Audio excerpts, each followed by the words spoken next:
Caroline Clark. I'm Caroline Clark, Chief Brand Officer, Women of Power at Black Enterprise. And we're going to have a little bit of church today. It's not Sunday, but I'm just thrilled because joining us today is Bishop Vashti Murphy McKenzie. She is a bishop in the African Methodist Episcopal Church. She is a pioneering woman in that church, and we know that that is no small feat. And we need a word today as we are in day, whatever it is, we don't even really want to count, of this extraordinary time for all of us. Bishop, welcome. Thank you for taking the time. And thank you for having me. It's just always a delight to talk with you and to share with Black Enterprise. Can you tell us, just to start, what this time has looked like for you? Because in addition to whatever personal realities this has brought upon you and your family, as a leader in the church, this has just proven to require an enormous transition. Can you give us a sense of what that's looked like for you?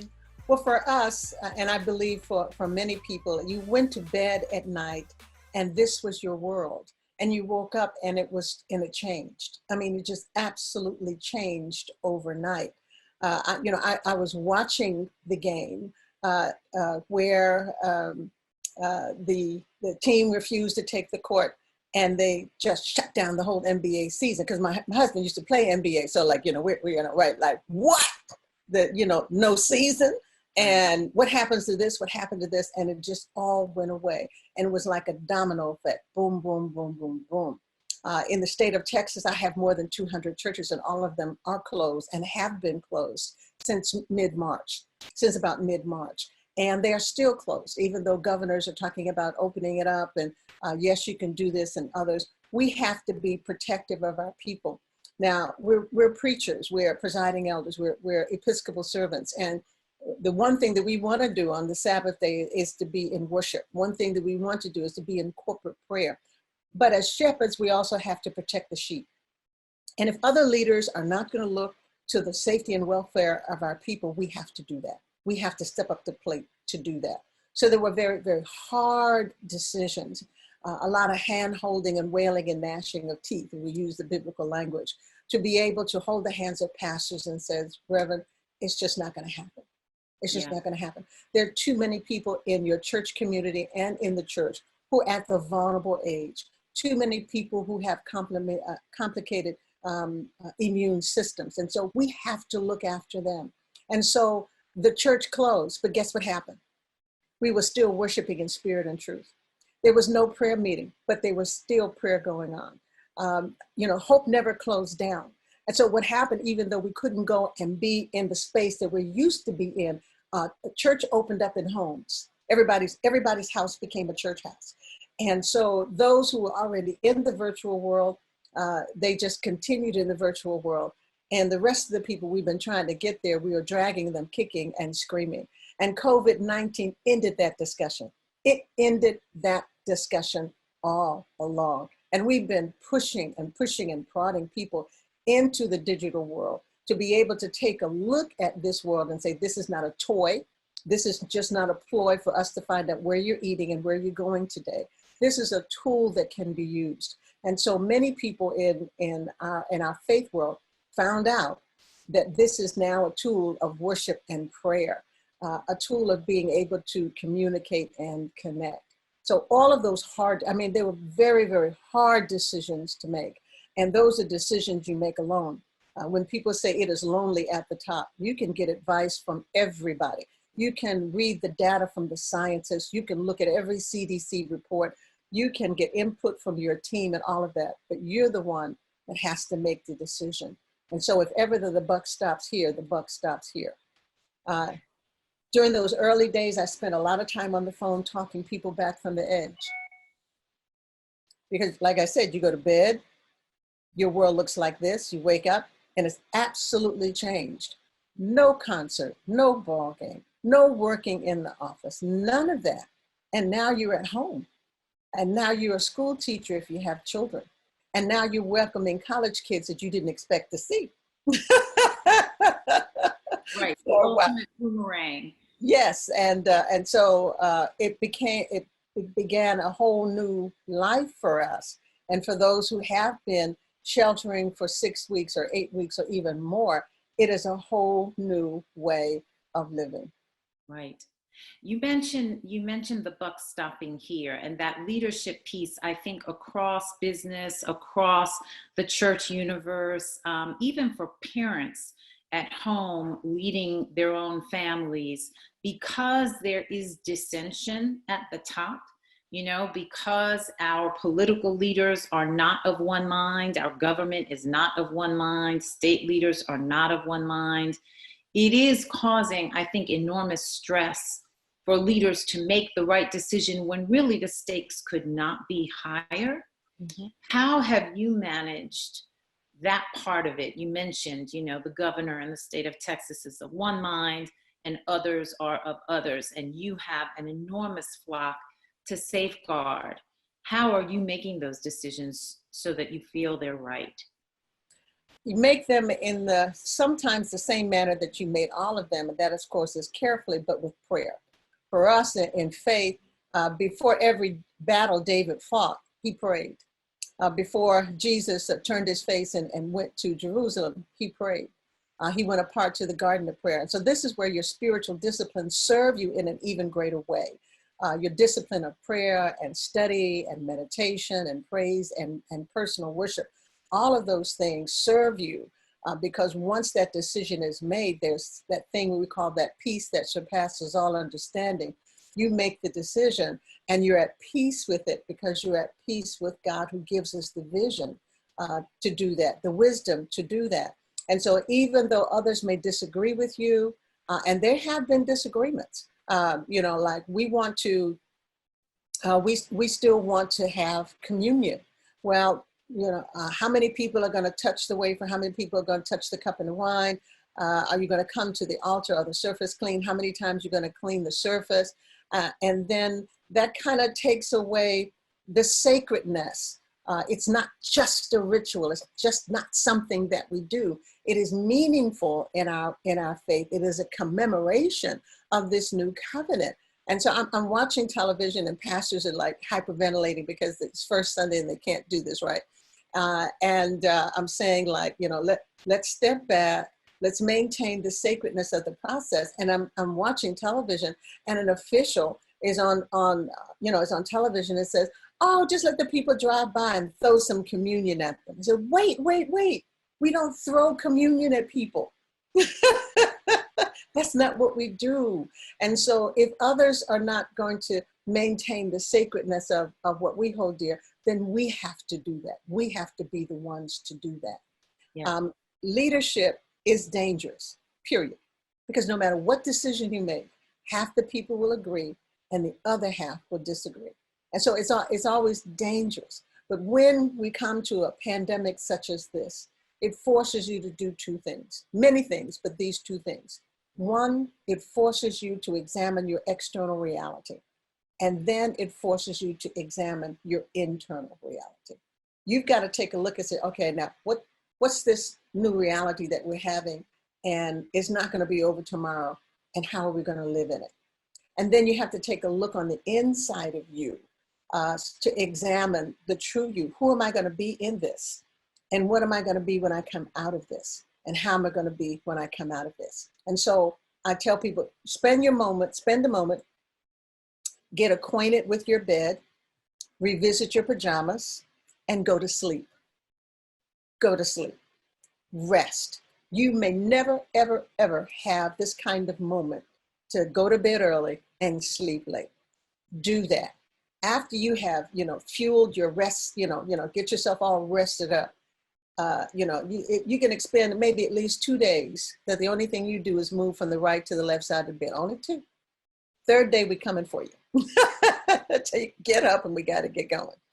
And then once you have examined your internal, your spiritual landscape, you examine your reality and see how you're not going to survive it, but how you're going to thrive in it.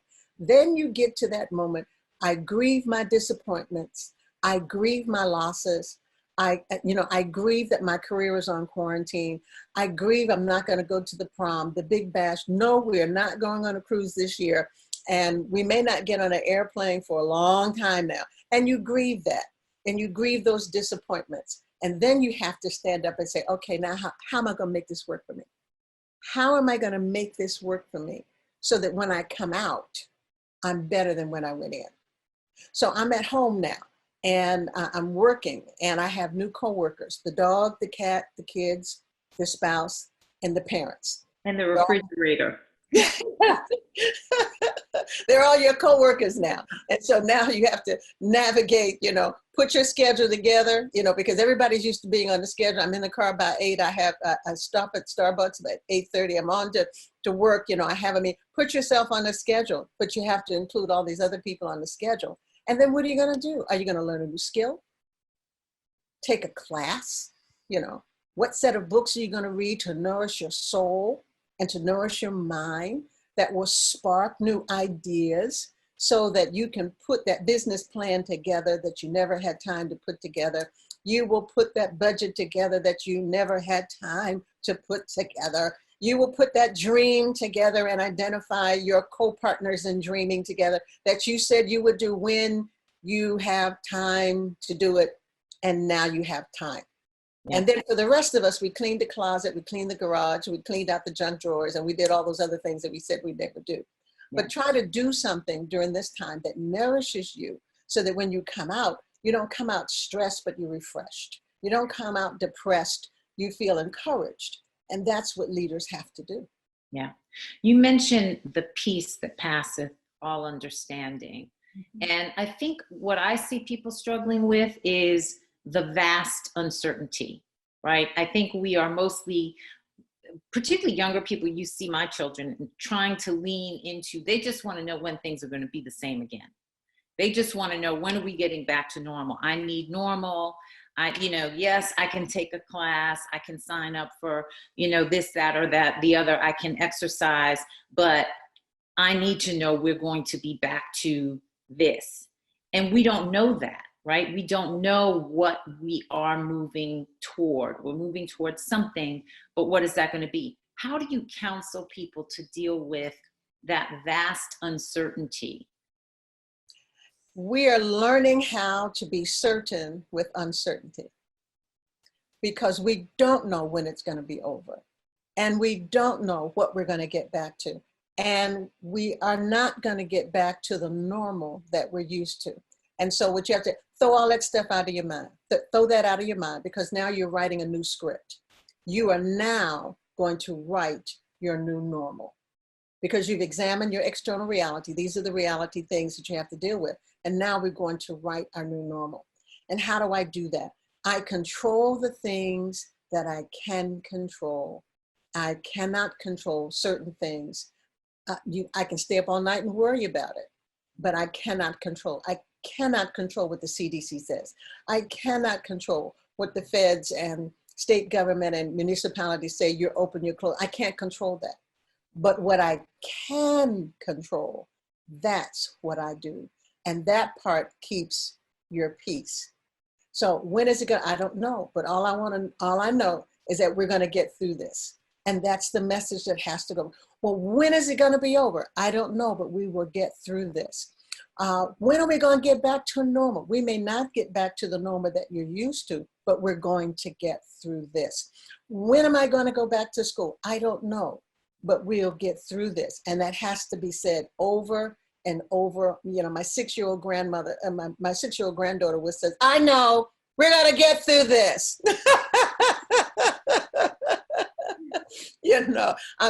Sweetheart, I don't know when you're going to see your classmates, but her class has a Zoom every week and they get to see each other's face and they get to pull out whatever. I drew a picture, I did a Lego project, I did this.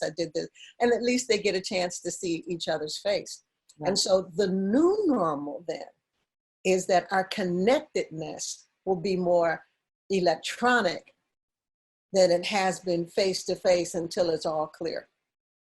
The new normal says I go outside with a mask on.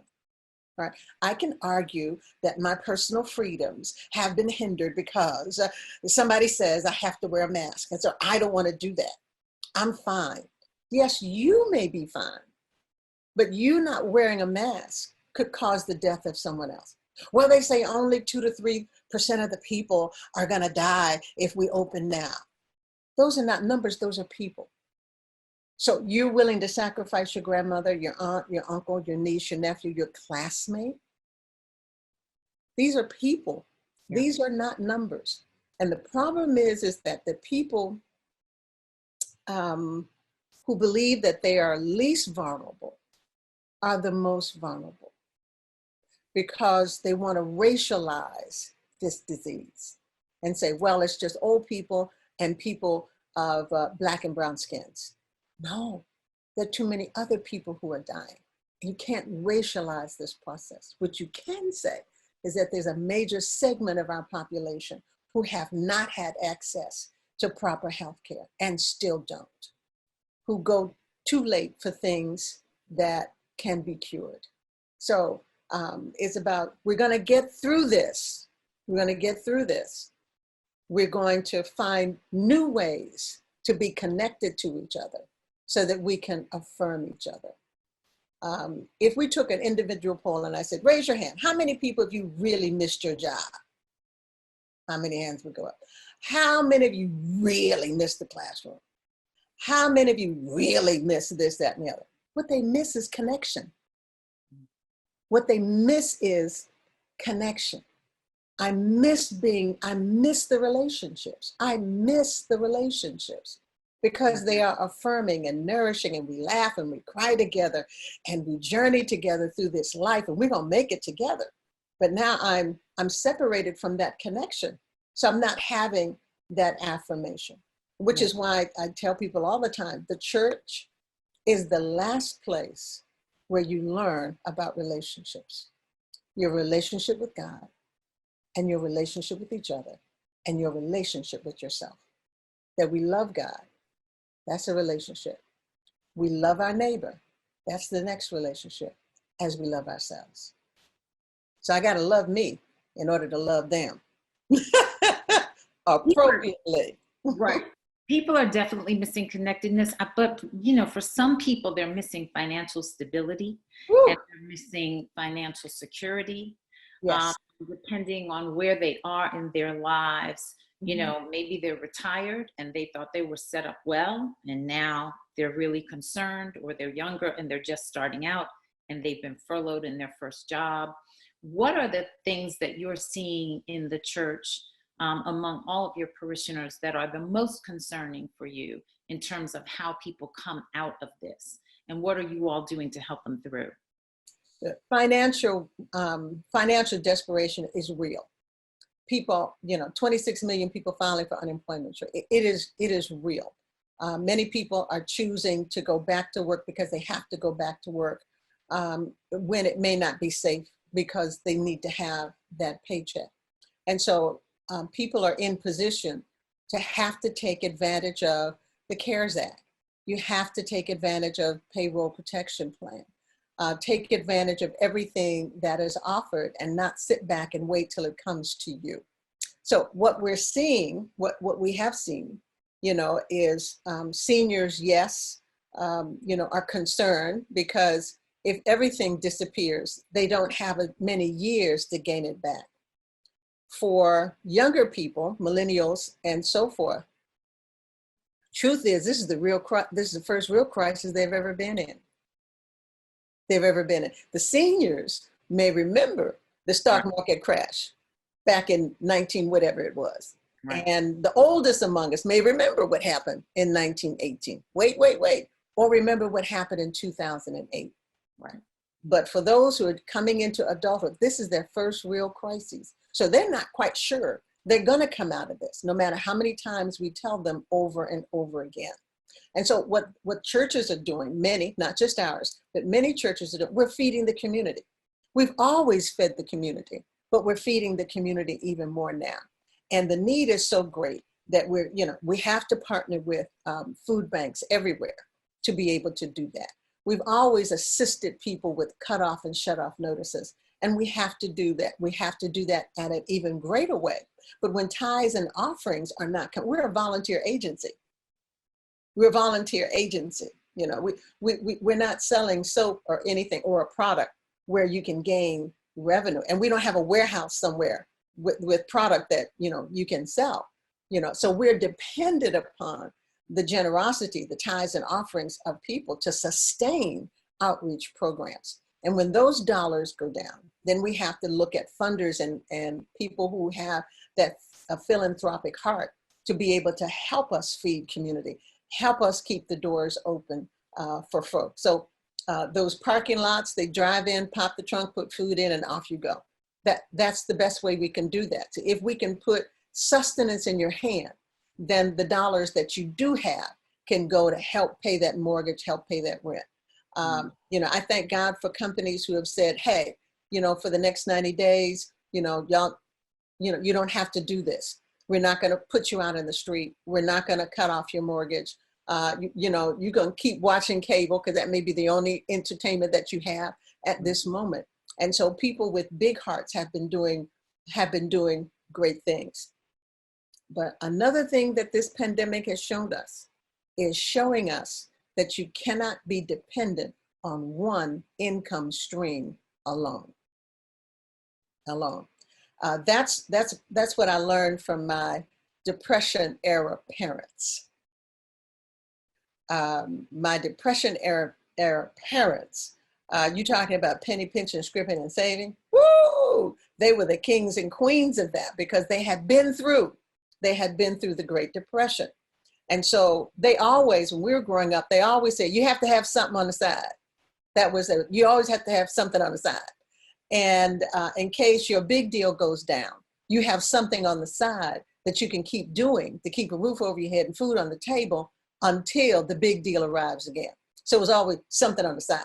So you may be a school teacher, but you catered on the side. You know, you may be an executive, but yeah, you know, you make dresses on the side. You know, you're creative.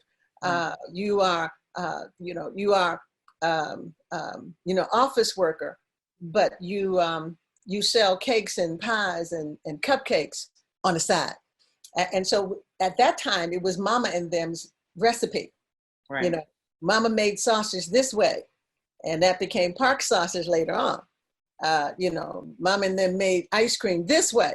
Then it became another company later on.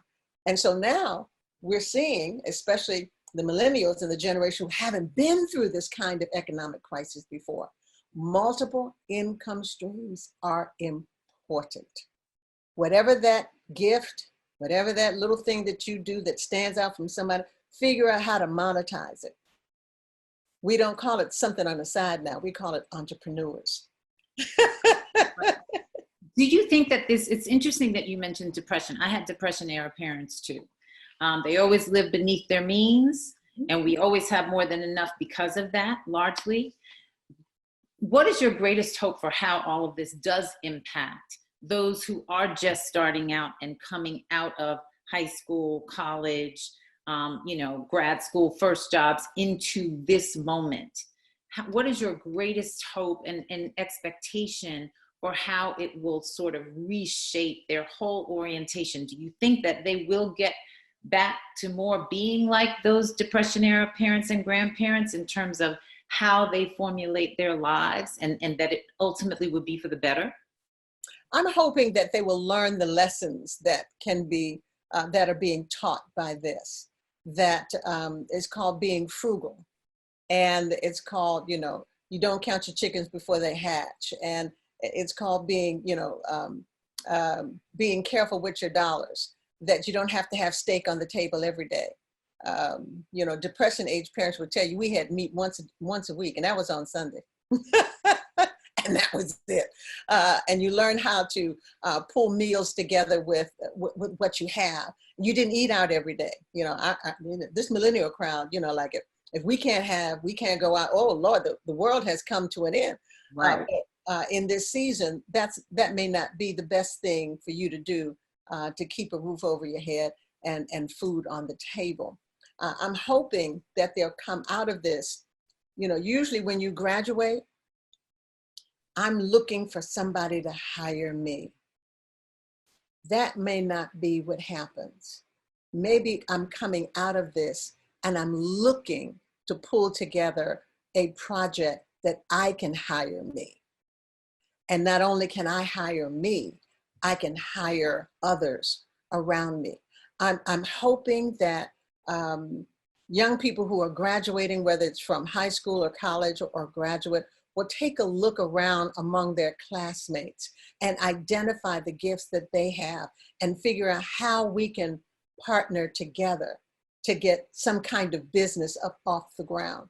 That, you know, we don't have much, but if you got a dollar and you got a dollar and you got a dollar, let's pull these dollars together, get our business plan, and let's work it. And let's work it. So we have a 12-year-old who sells lemonade in a major big box store. She had an idea. She was able to find the resources for it.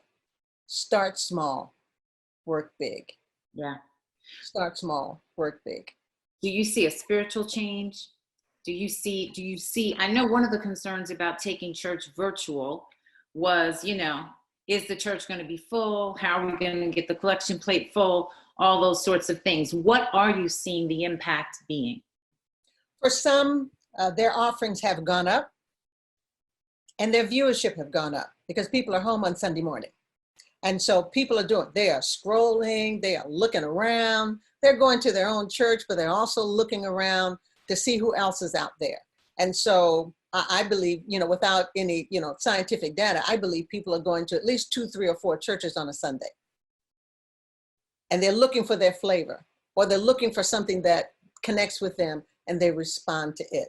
So some of them are joining churches that are virtually and they're giving.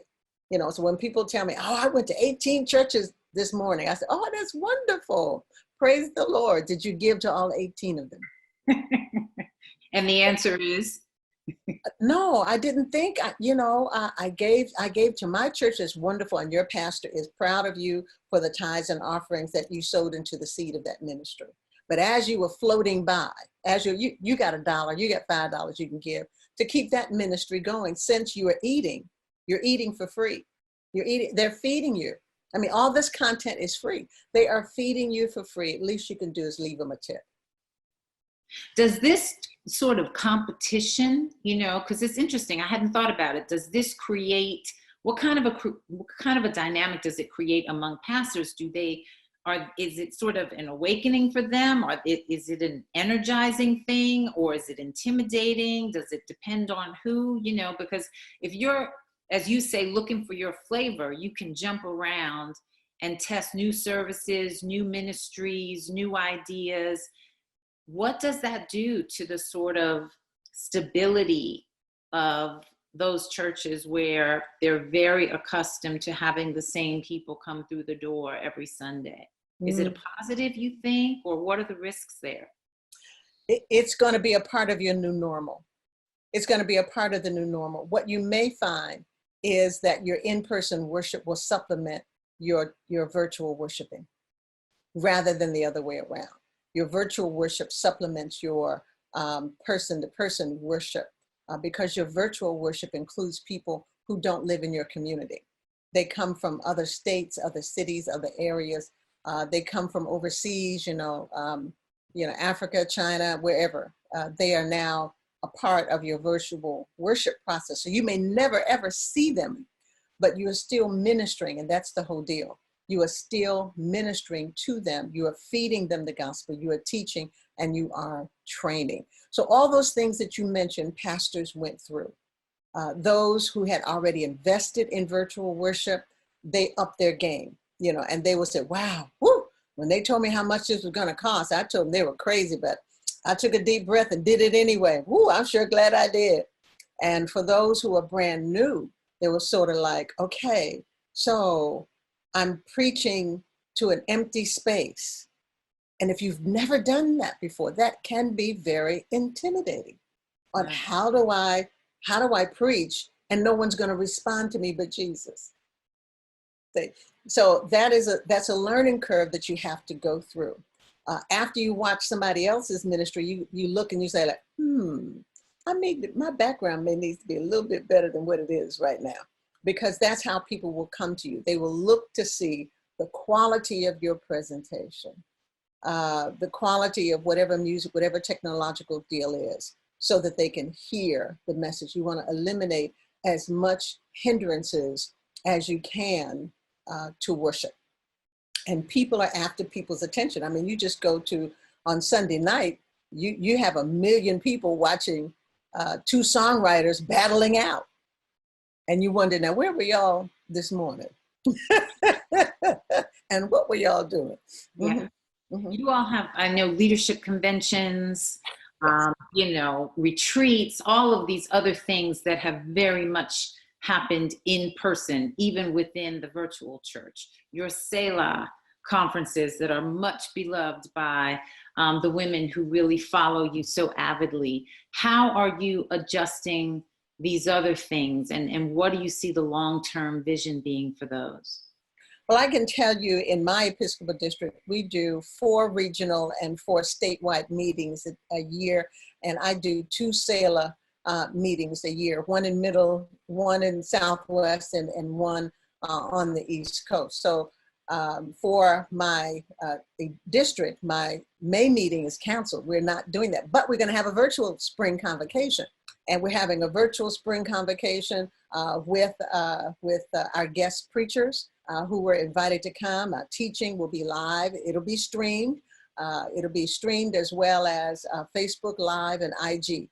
So we will be there, except it'll be a virtual world. When we come to our fall meetings, depending upon the size, whether, you know, what kind of crowd limitation that is still on us, we are still planning to have virtual conferences.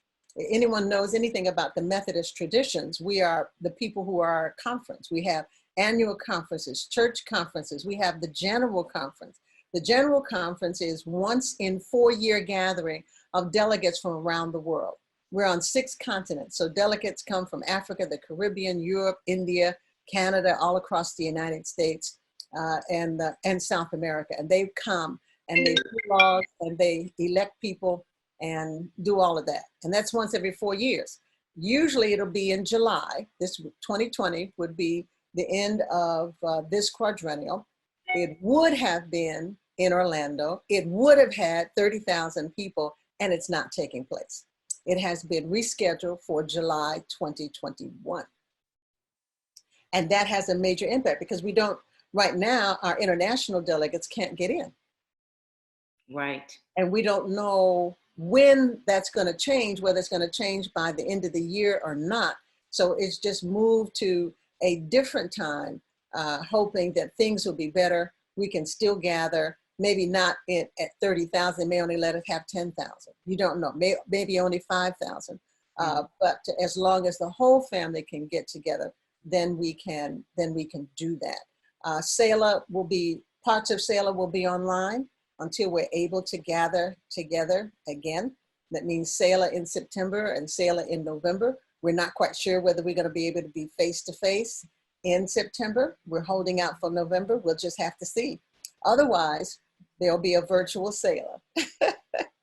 How do you personally feel about all this? I mean, look, you are very telegenic. You've done virtual church, you know, for a longer time than most. You've sort of mastered all of these various medium, but I know from knowing you and watching you personally that, you know, there is nothing like that in-person aura, that spiritual, you know, fuel that goes back and forth between you and a congregation, between you and someone you're pastoring to personally, between you and someone who's suffered a loss or is dealing with illness. And for all of that to have changed so much for this moment, and with the lack of clarity about where it's headed, just personally, in your quieter moments, you know, how have you processed all of this, and how do you even process it moving forward as you consider a future in which these things remain unclear? Well, yeah, I love, you know, I'm used to being in the crowd and being able, you know, the challenge, of course, is whatever you're saying, whatever you're doing, is to be able to help communicate it in such a way that people can receive it. That's always the challenge. You know, how do I say what I say? How can I reach them in such a way that their minds and hearts are open and receptive to what I'm saying. The challenge hasn't changed. The challenge hasn't changed for me, because I was in radio, I was in broadcasting for a long time. And so in radio, you don't see your audience. You don't know who is listening. They're not there. They can't see you, you can't see them. But the challenge is still the same. How can I say what needs to be said so they can receive it?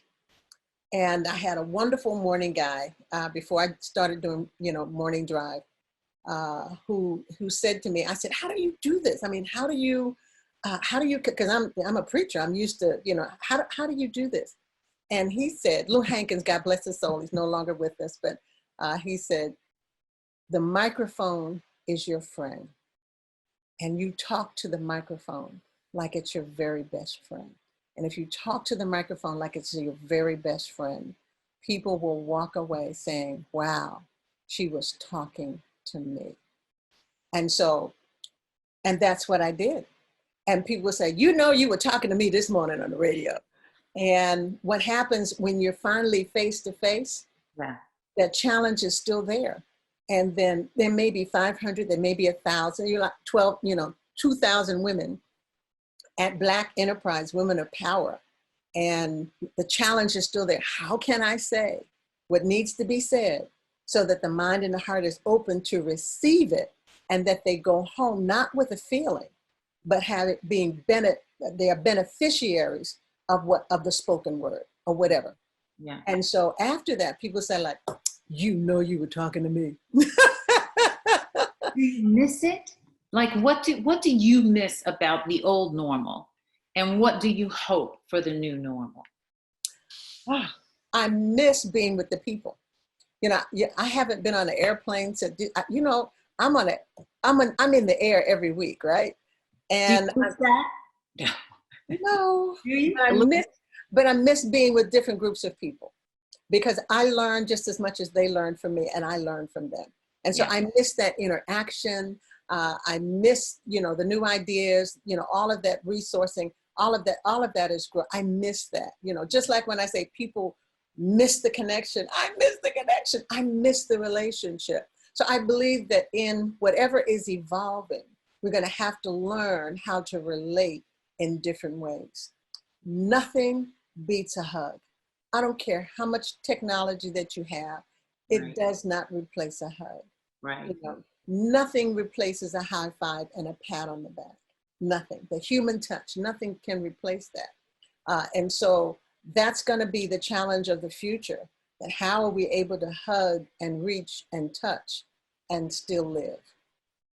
You mentioned grief early in this conversation, and I think perhaps not enough attention has been paid to the grieving that is taking place, whether it's grieving what you're missing from your normal life, whether it's grieving the hugs that you're not getting, or whether it's actually grieving your own health or the loss of a loved one who you've lost, maybe to this virus, but maybe just to whatever life has thrown in their path. There have been so many changes around death and dying and the process of loss and people's ability to gather and embrace each other and carry out the rituals, church and religious rites that enable us to move through loss with some sense of strength and faith and community. How is that being handled in the church? Do you see it changing slightly as things open up? And do you see those things changing long term? Do you have any concerns about that? Of course I have concerns about that, because a part of community, a part of our faith community, is being able to help each other through the rough spots. Yes, there's a power that we connect to that's greater than ours that helps us. But a part of that is how we help each other. How we, grieving is just, if somebody just comes alongside and holds my hand, I can make it. If somebody listens, I can cry on your shoulder, I can make it. We help each other with that. So what happens now is because of the danger of gathering together, many people have died going to funerals through this pandemic. You know, a beloved one died and everybody had to go, we have to go, we have to say goodbye. And they do, and they come away and half of them end up COVID positive and some have even died. So the hard part of it is having to be able to communicate and say, you know, we know the beloveds, we know the beloved, and we want to be there. We want to celebrate life. So being at the graveside may be the best we can do right now. And we celebrate later on. I know that's hard, but the reality of it is there are two realities, well, many, but let's say just there are two realities. One, we don't want you to follow them. Right. You know, we don't want you to go and celebrate their life, and then we come back next week and have to celebrate yours. And so the deal is that, you know, God left you here. That means there's something else for you to do. Your call wasn't to follow them into the grave. The other part, the other part of it is that the funeral really is not for the dead, it's for the living. Right. You know, God has what the soul is gone. The soul, you know, God has the soul. They have transition. And so the service is not for them. They can't hear you, they can't see you. That's why what do you say? Give them their flowers while they're here. You know, honor them while they're alive, where they can hear it, where they can see it. Because at that moment, it's not for them, it's for you. And so because it's for you, then let's choose a time where we can support each other, love each other, and then elevate the positive memories that we have of the person who is no longer with us. And so that a part of the ritual and all of that, the blessings and all of that happens, is sharing those memories. Do you remember that time? Yeah, I remember that. Do you remember this? Yeah, I remember that. And we share and we laugh and we celebrate their life. We honor them. And postponing that is very hard for families. And so what pastors are having to do is saying, look, I love you too much to let you be in a position where you endanger your lives and the lives of others around you, because I don't want to have to come back tomorrow and do this for you. Yeah. And that's tough. Yeah. What is the church? So much of what we're facing is hitting our community in particular. Mm-hmm. Your community in particular, the A.M.E. church, the Black community in general throughout this country.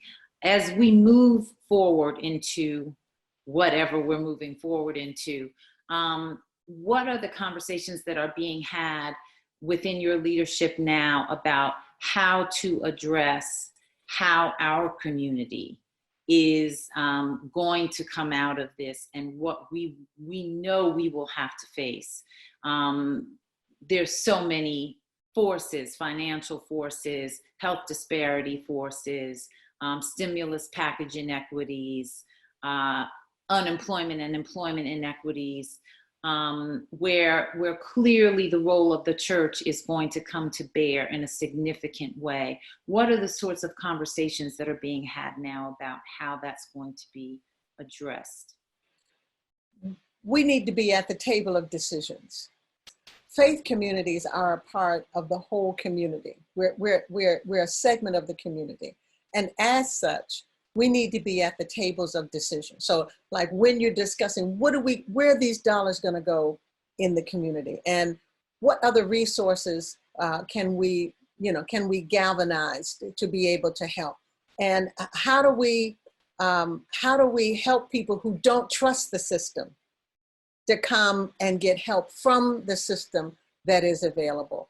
And what do we do to make sure that health disparities doesn't become a hashtag that disappears after the pandemic is over?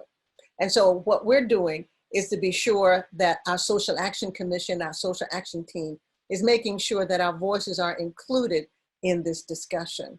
Our Health Commission has done an extraordinary job. Our Health Commissioner, Dr. Miriam Burnett, put together a pandemic protocol 3 years ago. 3 years ago, that has been instituted now. The health webinars that help people see the facts and not the hype about what this disease was, how it affects us particularly, where to go get testing, how does the faith leadership advocate for testing in our communities. Took a minute before one got to South Dallas, where a majority of our community is living. How do we advocate for that? We cannot let health disparities, as I said, become a hashtag. While all of this is going on, there are people trying to get to the Supreme Court to argue against what, the Affordable Health Care Act. How are you going to argue against an Affordable Health Care Act when you have, hundreds of people who are dying? Now, that's the discussion we need to have on.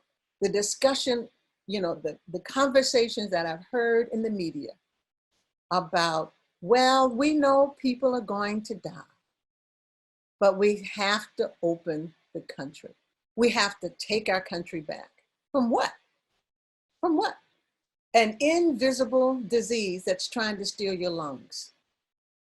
And so we know that if we open now, the deaths may go as high as 200,000. For me, that is an absolute disregard for life.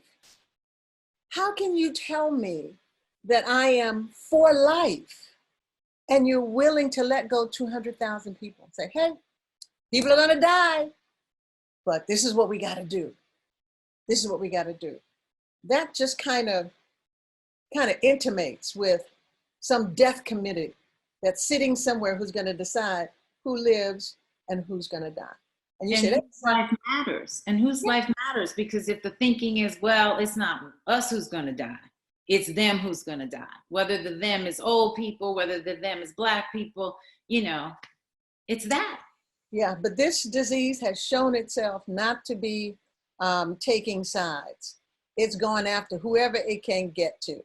So all of the young people who thought, oh, we are immune, we can go out and party, have a great time, found out that that is not true. Right. A beautiful high school junior on her way to be inducted into the Honor Society died. No disease, no other kind of complication. She was not the age and she's gone. Yeah. School principals who stayed on the job, principals are like captains of the ship, just like pastors. We're gonna stay right here as long as the people are here, as long as the kids are here, are gone. 26-year-old, 34-year-old, it does not matter. This disease does not discriminate. And for people who just live, well, it's gonna pass me by, it's gonna pass my house. I think you're making a very great mistake. Yeah. In terms of the house, we do think, just before we go, there is concern about what is happening behind a lot of our closed doors, right? Mm-hmm. Because people are stressed, because people are losing jobs, losing people, and they don't have necessarily the resources or the hugs, right? Or the hands held to help get them through this as best as possible. In some cases, people are getting through it in the worst ways possible. Yes. So as someone who has been married for many, many years, mm-hmm. and is now shuttered in place with her husband, mm-hmm.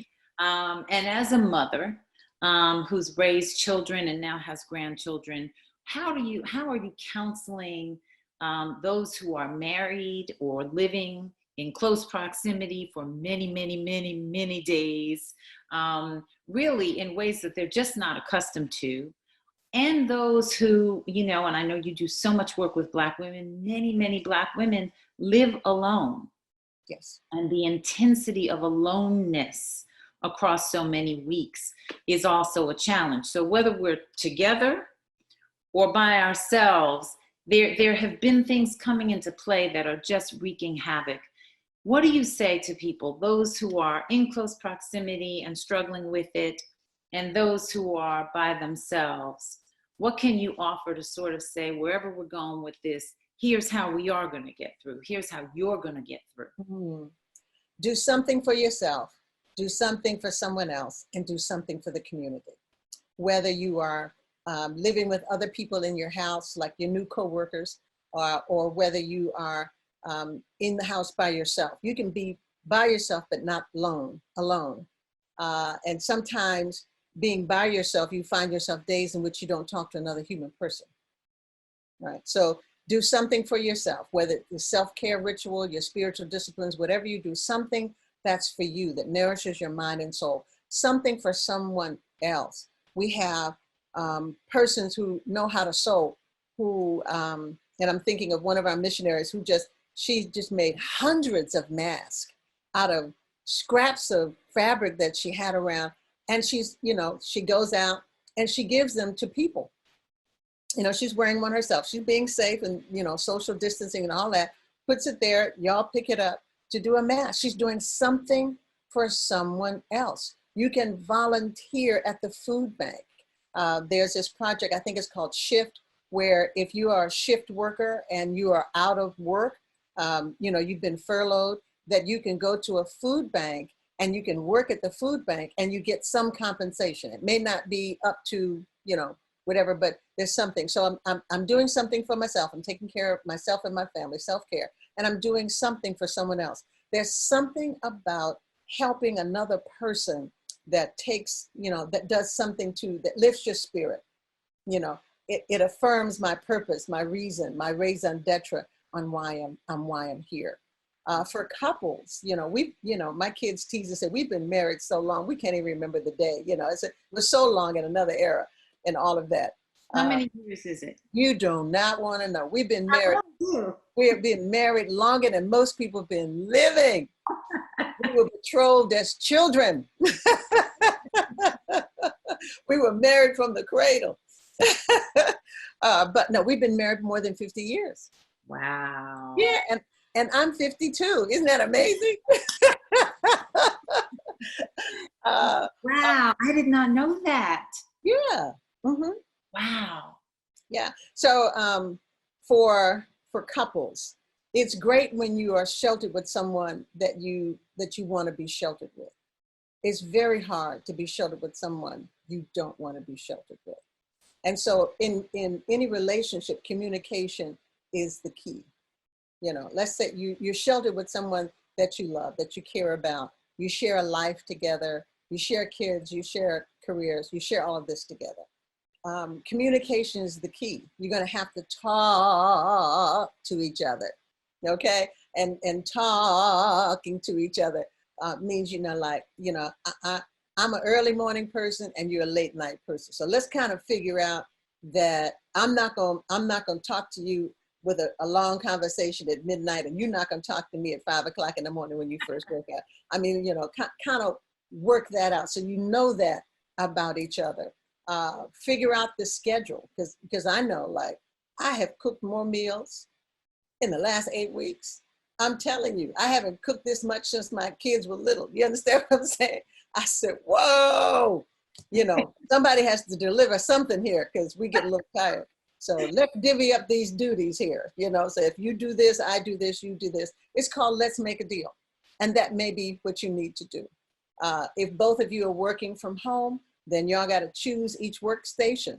I'm working in here, you working here, and during those hours, If you have small kids at home, one of our youngest daughter has an 8-month-old at home. Both husband and wife are working from home.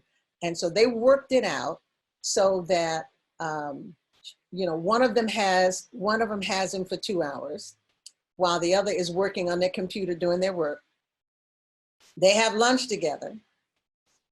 The baby goes down, and then the next one, and so they're trading off. They're not two people going like, I can't get this work done because the baby, because of this or because of this. No, they're trading off their time. It's called let's make a deal. All right. I take the first watch. You take the second watch. I take the third. I take the fourth. And so that means everybody gets their work done with their 8-month-old coworker in the house. And the coworker in the house is fine because he gets to turn over everything and empty every drawer and, whatever is on their resume for what an 8-year-old does. The hard part of it, if you can't, work out, let's make a deal. You have to understand that everybody has to have their own space. There is a time for your own space. And having your own space doesn't mean I don't love you, don't care, I adore you. but it means that I have to have some space to refuel, to charge up, to whatever. And so you have to have communication, and please work it out. Please work it out, because unstated expectations turn into arguments. Now, but Most wait, people, one more thing, Carolyn. The incidences of child abuse has increased because people are home with children that they have issues with, or just have issues, period.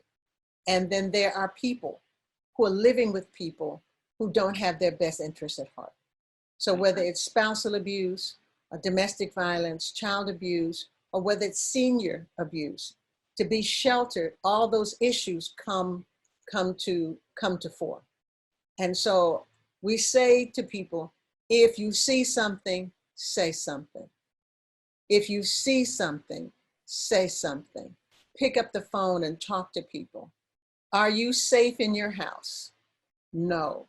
Then we have to figure out a place where you can be safe. Yeah. Because we don't want to lose you because you are living in a hostile environment. yeah, And so pick up the phone, find a safe place, ask for help, call for help, yeah, but don't stay in an unsafe environment. yeah. You rely on prayer to get you through your life. I rely on prayer. I know there are some prayer closets that are just in overdrive during all of this. Yeah. But is there a prayer that you can offer to people who don't pray, don't know how to pray? I've heard people say, I need something, I want something, I'm not even sure how to go there. Is there a prayer you can offer to people who just, they want that, but don't know where to start? How do they start? God is so amazing that God is not looking for the perfect prayer. God is looking for you just to say. God's just sitting around with, would you just come and talk to me? You've been talking to everybody. You've been asking everybody for what you need, but you haven't even turned around and asked me for what you need. It's just that conversation like, oh God, that's a good start. Lord, help me. That's it right there. That's it right there. When people don't know what to pray, you can go to the book of Psalms. The book of Psalms is one prayer after another. Just begin with Psalm 1, read that, and then pray that, and pray those verses. And keep reading until something sticks out and you go like, okay, all right, I'm going to pray that prayer. And then you do. The other part is, what else do I do? First thing in prayer is just praise God. God, I love you. Thank you. God, I messed up. Forgive me. God, I need. God, I thank you for what you're doing. That's easy. God, I love you. I adore you. Thank you. I messed up. Again, forgive me. This is what I need. And I thank you in advance. Well, I thank you. Thank you. Bless you. Stay safe. Be well. Same to all of you out there. Stay safe. Be well. God bless.